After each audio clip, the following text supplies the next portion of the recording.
भाग 2 में हम देखेंगे कि राधा ने अपने बच्चों को जन्म दे पाते हैं कि नहीं, और गोरिल्ला को गांव वालों ने किस तरह से मार डालते हैं, और आखिरकार गांव वालों के साथ क्या होता है। कहानी को पूरा सुनिए, मजा आएगा। गोरिल्ला के जंगल में लौट जाने के बाद राधा का जीवन पहले जैसा नहीं रहा। वह पहले से भी ज्यादा खामोश रहने लगी थी। उसकी आंखों में हमेशा एक अजीब सी बेचैनी रहती, जैसे वह किसी चीज को खोज रही हो जो कहीं खो गई थी। गांव में लोग उसके बदले हुए व्यवहार पर फुसफुसाना लगे। अब यह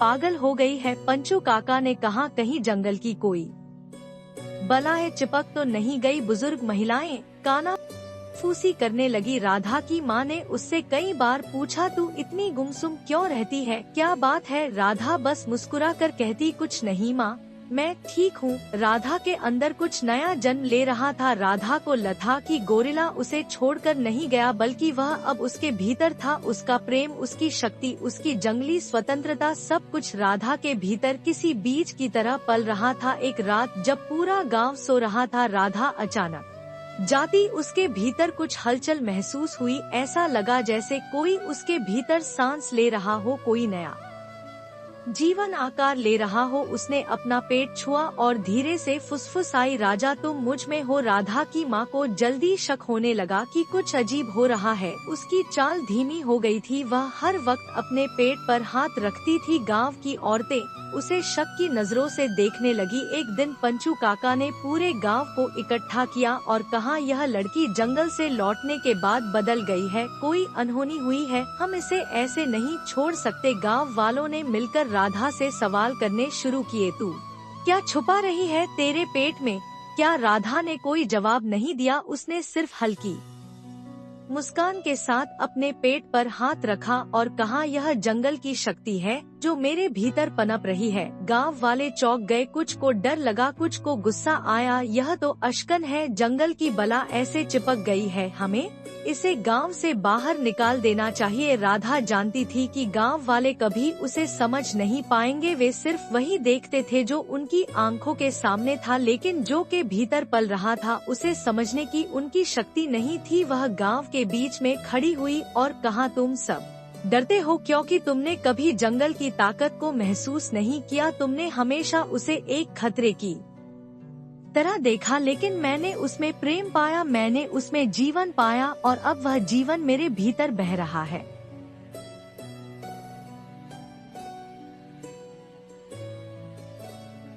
तो उसने गोरिल्ला राजा और जंगल के बाकी जानवरों के साथ तैयारी शुरू कर दी। अब यह सिर्फ जंगल बनाम गांव की लड़ाई नहीं थी, यह एक माँ की अपने बेटे के लिए लड़ाई थी। गांव वाले जब जंगल की सीमा पर पहुँचे तो उन्हें लगा कि वे आसानी से इस बच्चे को पकड़ लेंगे, लेकिन उन्हें अंदाजा नहीं था कि जंगल अब पहले जैसा नहीं था। राधा अब सिर्फ एक माँ नहीं, जंगल की रानी थी। उसने अपने बेटे को गोरिल्ला राजा की गोद में सौंपा और कहा, आज जंगल की शक्ति दिखाने का समय आ गया है। गांव वालों ने जैसे ही जंगल में कदम रखा, उन्हें चारों ओर से घेर लिया गया। गोरिल्ला, भेड़िए, सांप और पक्षी, हर जीव वहाँ था, लेकिन सबसे भयानक थी राधा की आंखें।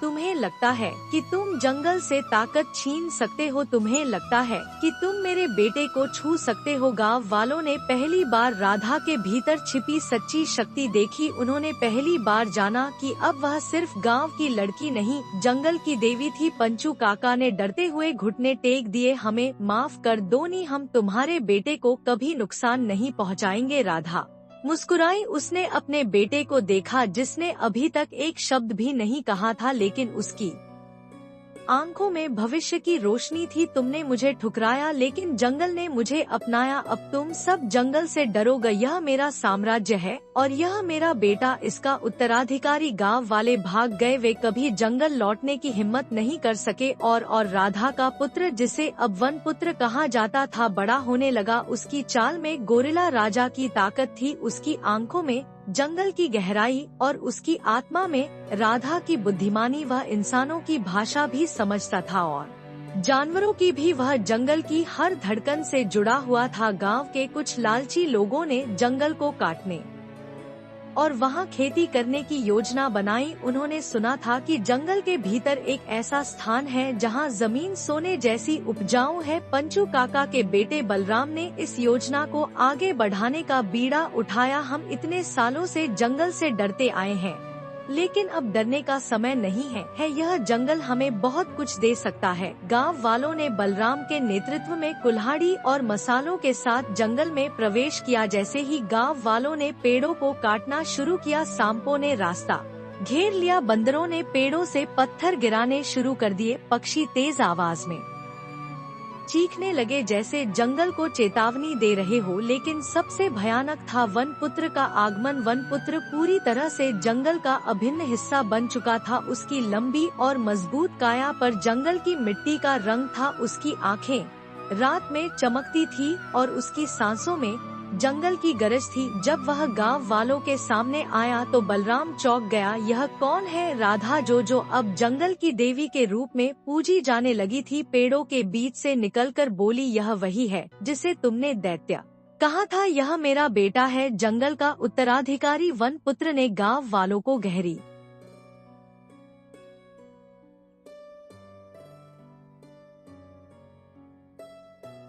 आंखों से देखा। वह कुछ नहीं बोला, लेकिन उसकी उपस्थिति ही इतनी शक्तिशाली थी कि गांव वालों की हिम्मत जवाब देने लगी। बलराम ने गुस्से में कहा, हम इस जंगल को नहीं छोड़ेंगे, यह हमारी जमीन है। बलराम ने अपने आदमियों को हमला करने का आदेश दिया। यहीं पर वनपुत्र ने अपनी सच्ची शक्ति दिखाई। वनपुत्र ने अपने हाथों से एक पेड़ की मोटी शाखा तोड़ी और उसे जमीन पर पटका। उसकी शक्ति इतनी जबरदस्त थी कि जमीन कांप उठी। उसने पहली बार अपनी आवाज निकाली। यह एक इंसान की चीख नहीं थी, ना ही किसी जानवर की गरज, यह जंगल की गूंज थी। गांव वाले डर से कांप गए। बलराम ने भाला उठाकर वनपुत्र पर फेंका, लेकिन इससे पहले कि वह उसे छू पाता, गोरिल्ला राजा बीच में आ गया। गोरिल्ला के सीने में भाला धंस गया। राधा की चीख पूरे जंगल में गूंज उठी। गोरिल्ला राजा ने अंतिम बार राधा की ओर देखा और फिर उसकी आंखें बंद हो गई। वनपुत्र ने अपने पिता को मरते देखा। उसने गहरी सांस ली और उसकी आंखें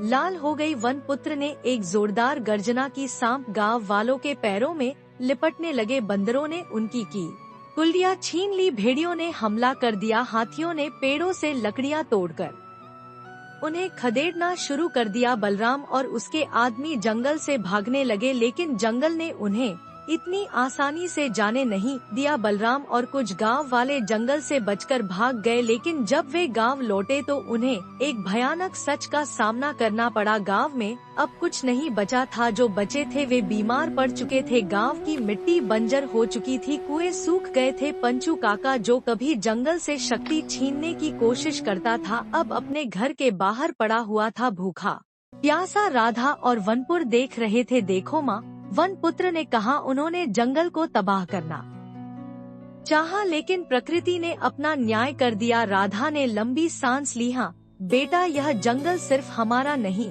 यह प्रकृति का संतुलन है। जो इसे तोड़ने की कोशिश करेगा, उसे खुद प्रकृति खत्म कर देगी। गांव और जंगल की लड़ाई को बरसों बीत गए। जंगल अब पहले से भी घना और शक्तिशाली हो चुका था, लेकिन गांव वह उजड़ चुका था। पुराने गांव वाले या तो कहीं और बस गए या फिर जंगल के खौफ से दूर भाग गए। लेकिन समय हमेशा एक जैसा नहीं रहता। एक दिन जंगल के किनारे कुछ अजनबी लोग आए। उनके कपड़े फटे थे, चेहरे पर भूख और लाचारी के निशान थे। वे कोई और नहीं बल्कि वही गांव वाले थे जो सालों पहले जंगल के खिलाफ लड़ाई में शामिल थे। वे अब कमजोर और बेघर थे।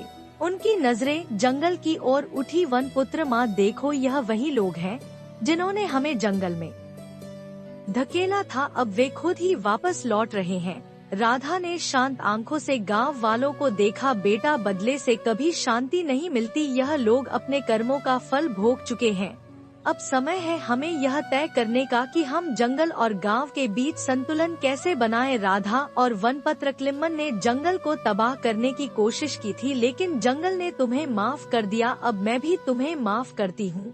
गांव वालों की आंखों से आंसू गिर पड़े। राधा और वनपत्रक्लिमन संगीत जो जंगल और गांव की सीमाओं की रक्षा करता। अंत में राधा अब सिर्फ जंगल की रानी नहीं थी, वह गांव की माँ भी बन गई थी वन पुत्र जो जंगल का उत्तराधिकारी था। अब गांव और जंगल के बीच पुल बन गया और जब भी कोई अजनबी गांव में आता तो उसे यह कहानी सुनाई जाती। यह गांव एक बार जंगल से लड़ चुका था, लेकिन अब जंगल और गांव एक ही आत्मा के दो हिस्से हैं, राधा और वनपत्रक्लिमन।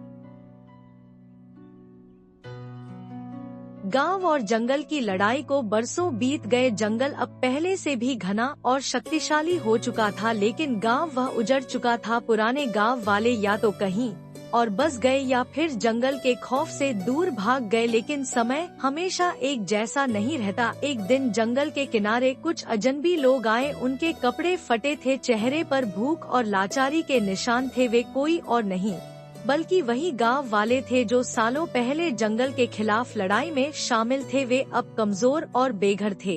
उनकी नजरें जंगल की ओर उठी। वन पुत्र माँ, देखो, यह वही लोग हैं जिन्होंने हमें जंगल में धकेला था। अब वे खुद ही वापस लौट रहे हैं।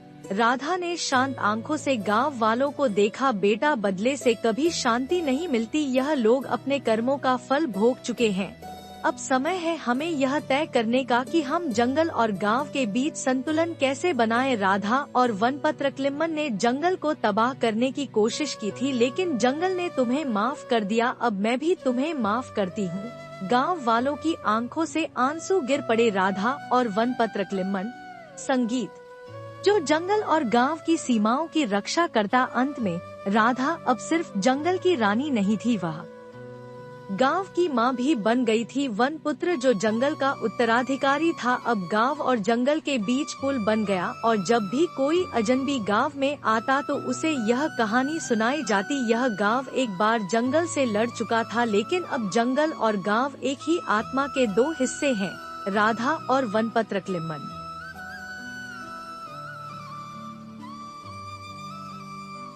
गांव और जंगल की लड़ाई को बरसों बीत गए। जंगल अब पहले से भी घना और शक्तिशाली हो चुका था, लेकिन गांव वह उजड़ चुका था। पुराने गांव वाले या तो कहीं और बस गए या फिर जंगल के खौफ से दूर भाग गए। लेकिन समय हमेशा एक जैसा नहीं रहता। एक दिन जंगल के किनारे कुछ अजनबी लोग आए। उनके कपड़े फटे थे, चेहरे पर भूख और लाचारी के निशान थे। वे कोई और नहीं बल्कि वही गांव वाले थे जो सालों पहले जंगल के खिलाफ लड़ाई में शामिल थे। वे अब कमजोर और बेघर थे।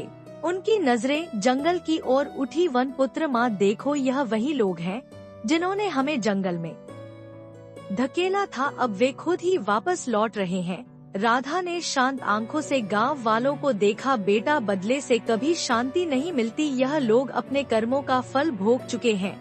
अब समय है हमें यह तय करने का कि हम जंगल और गांव के बीच संतुलन कैसे बनाएं। राधा और वनपत्रक्लिमन ने जंगल को तबाह करने की कोशिश की थी, लेकिन जंगल ने तुम्हें माफ कर दिया। अब मैं भी तुम्हें माफ करती हूँ। गांव वालों की आंखों से आंसू गिर पड़े। राधा और वनपत्रक्लिमन।